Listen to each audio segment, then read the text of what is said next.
What's up sa inyo mga ka-showbiz? Ipinakita ng love team at real-life couple na sina Loisa Andalio at Ronnie Alonte kung papaano sila maglambingan. Habang nasa dressing room silang dalawa, ay sobrang naging clingy ni Ronnie kay Loisa niya. Sa video ay makikitang tila sobrang na-miss ni Ronnie Alonte ang kanyang girlfriend na si Loisa, kaya naman panay ang halik at paglalambing nito sa kanya. Panoorin natin ang sweet moment ng dalawa. Be, masyado naman yan.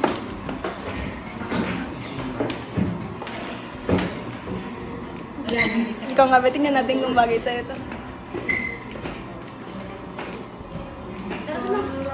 O, di ba ginaganyan?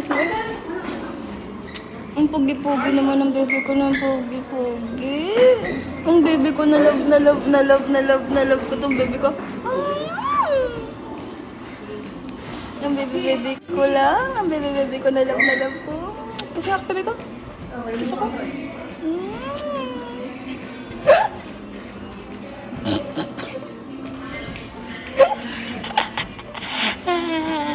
Hindi may tatanggi na maganda talaga ang chemistry nilang dalawa bilang magkasintahan at magka-love team.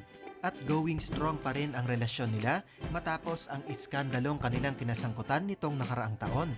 Imbes na ma-depress sila dahil sa pangyayari, ginawa pa nila itong inspirasyon para mag-move forward sa kanilang mga karera.